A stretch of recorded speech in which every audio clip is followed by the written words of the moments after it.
صغیر کے،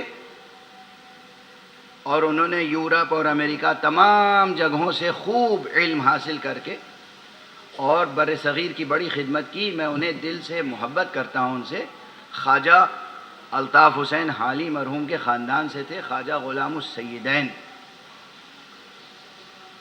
اور ڈاکٹر عابد حسین. یہ دو نام بڑے اہم ہیں، بس لے لیا میں نے. اب بچے نوجوان ان کی کتابیں تلاش کریں گے، مل جائیں گی، انٹرنیٹ پہ پڑھیے گا. خواجہ غلام السیدین نے ایک چھوٹا سا رسالہ لکھا ہے اور بڑا اہم ہے اس دور کے لحاظ سے. انہوں نے کہا ہے کہ روح تہذیب رواداری ہے. رواداری. میں ان کا بہت احترام کرتا ہوں، مگر ان کے اس نظریے سے تھوڑا سا اختلاف ہے مجھے. رواداری جمال تہذیب ہے، رواداری حسن تہذیب ہے، رواداری تہذیب کی خیرات ہے، لیکن روح تہذیب حفظ مراتب ہے. روح تہذیب حفظ مراتب ہے. رواداری یعنی برداشت کرنا، اختلاف نظر کو برداشت کرنا، ہر ایک سے خوش اخلاقی سے پیش آنا. ٹھیک ہے نا؟ مختلف فرقوں کے لوگ، مختلف مسلکوں کے لوگ، مختلف دین کے لوگ، مختلف ملکوں کے لوگ، مختلف زبانوں کے لوگ، مختلف تہذیبوں کے لوگ جب آپس میں ملیں تو ایک دوسرے سے ٹکرائیں نہیں، گلے لگائیں. یہ ہے رواداری. ٹھیک ہے نا؟ یہ رواداری ہے. لیکن اس میں بہت سی جگہوں پر حفظ مراتب باقی نہیں رہ پاتا. اب پھر ویسے ہی مثال دے دوں. ابھی سب مثالیں ہیں، تمہید میں ہے مجلس، ابھی اصل موضوع شروع نہیں ہوا. حالانکہ جتنی گرمی آپ کو لگ رہی ہے مجھے اس سے کہیں زیادہ گرمی لگ رہی ہے، مگر برداشت کر لیجیے گا. یہ آج اس سفر کی اس امام بارگاہ میں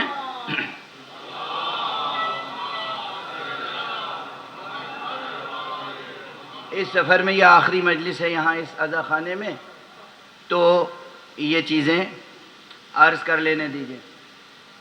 رواداری میں کیا ہے؟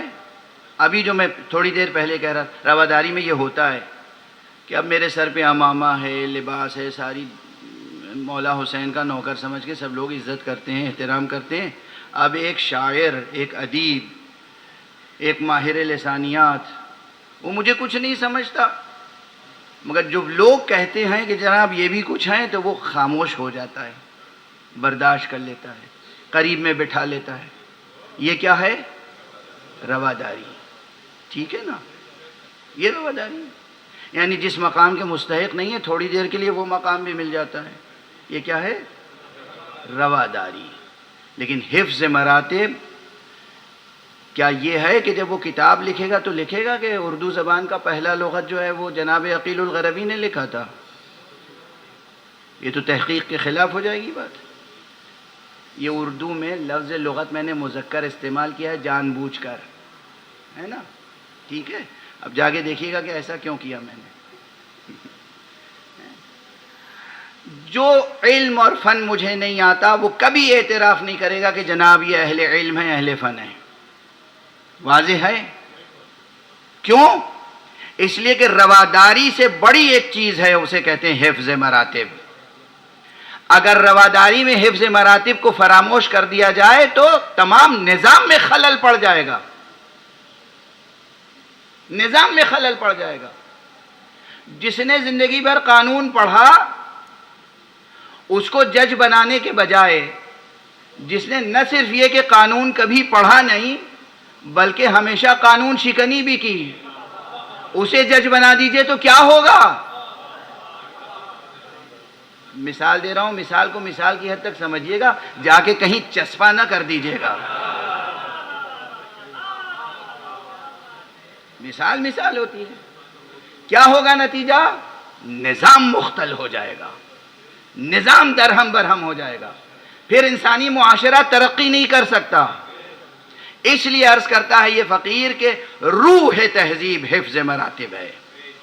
عالم کو عالم سمجھو، مرجع کو مرجع سمجھو، رہبر کو رہبر سمجھو، خطیب کو خطیب سمجھو، شاعر کو شاعر سمجھو، شاعر رہبری نہ کرنے لگے۔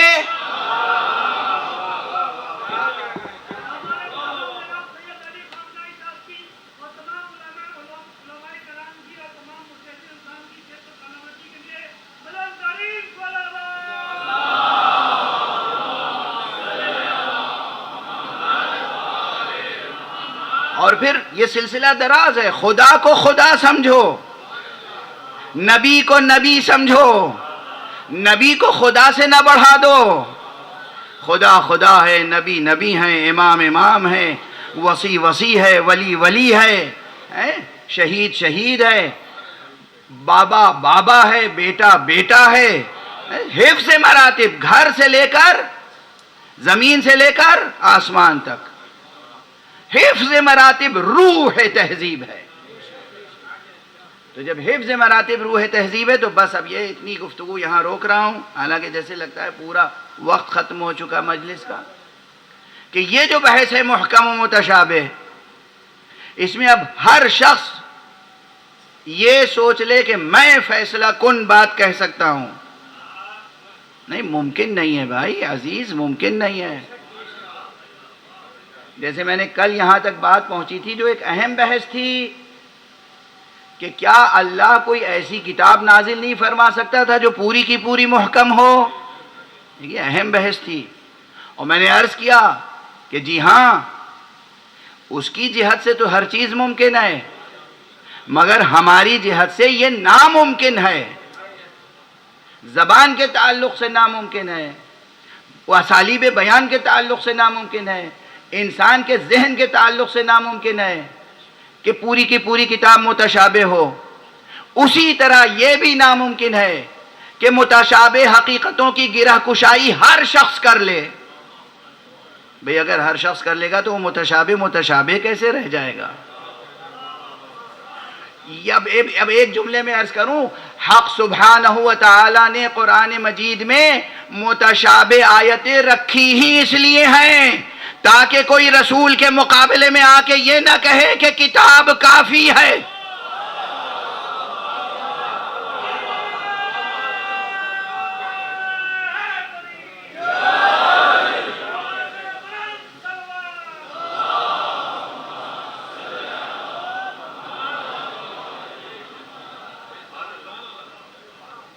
اور اس بحث کی شاہ کلید کیا ہے؟ تمام متشابہ آیتوں کو کون محکم بنا سکتا ہے؟ کوئی نہیں۔ وَمَا يَعْلَمُ تَأْوِيلَهُ إِلَّا اللَّهُ وَالرَّاسِخُونَ فِي الْعِلْمِ۔ اب یہاں جو دو مسلک ہیں اس کی طرف میں اشارہ کیا صراحت سے کہہ چکا ہوں۔ کچھ لوگ الا اللہ پہ رک جاتے ہیں اور کچھ والراسخون فی العلم، واو جو ہے اسے عطف مانتے ہیں، اللہ اور راسخون فی العلم یہ متشابہات کی تعویل سے واقف ہیں، یہ علم رکھتے ہیں۔ اب بس ہم تو کیا ہیں، معمولی سے طالب علم، بلکہ شاید اگر یہ کہیں تو بجا ہوگا، یہ میرے احساسات ہیں کہ ہم تو ابھی قاعدے کے طالب علم بھی نہیں بنے ہیں۔ علماء کا مرتبہ تو بہت بلند ہوتا ہے۔ تو میں اب اپنی رائے کے جو رائے بھی میں نے عرض کی کہ ہاں یہاں پر اللہ اور راسخون فی العلم یہ عطف ہے، اس میں امام راحل، امام انقلاب اسلامی، امام امت اسلامی، مجدد ملت و مجدد شریعت حضرت آیت اللہ العظمی خمینی رضوان اللہ تعالی علیہ، ان کی بھی رائے ہے، اور ان کی رائے یہی ہے۔ وہ کہتے ہیں کہ یہاں واو عطف ہے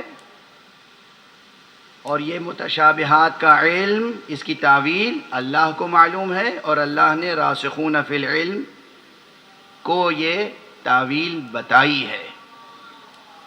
یہ امام خمینی کی رائے ہے۔ جو لوگ نعوذ باللہ 100,000 بار نعوذ باللہ حضرت امام خمینی کے بارے میں مختلف رائے رکھتے ہیں، انہوں نے کتابیں تو ان کی پڑھی نہیں۔ مغربی میڈیا اسلام دشمن، مسلم دشمن، ایران دشمن، انقلاب اسلامی دشمن جو میڈیا ہے اس کی خبروں پر ایمان رکھتے ہیں اور صبح و شام ہدف اعتراض، ہدف ملامت، ہدف تنقید بنائے رکھتے ہیں علماء کو، اور خاص طور سے امام خمینی کو، خاص طور سے امام خمینی، آیت اللہ العظمہ خامنئی اور علماء کو۔ تو آپ نے یہ رائے سماعت فرما لیجئے بطور خاص کہ امام خمینی کی رائے یہ ہے کہ انہوں نے اپنے دروس میں، اپنی تقریروں میں، اپنی تصنیفوں میں ایک نہیں بار بار اس رائے کا اظہار کیا ہے کہ حضرات محمد و آل محمد علیہم الصلاۃ والسلام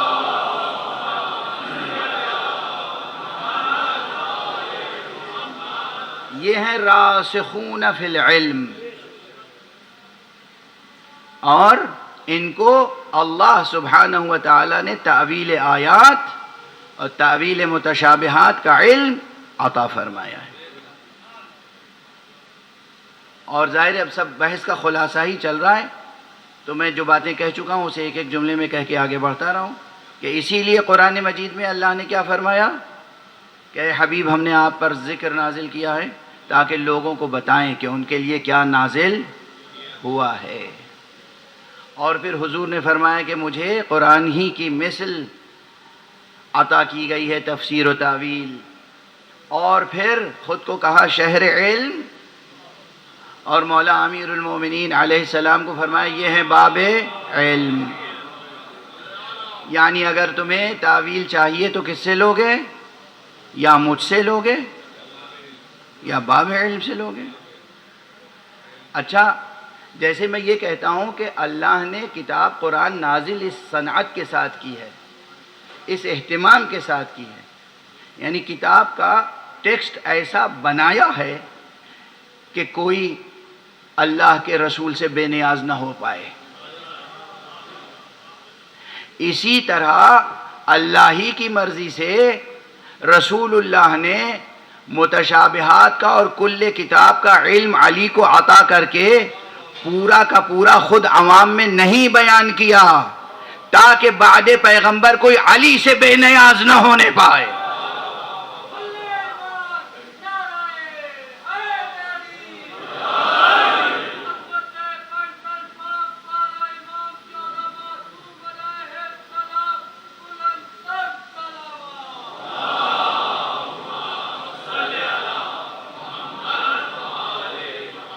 ایک نظام ہے، نظام۔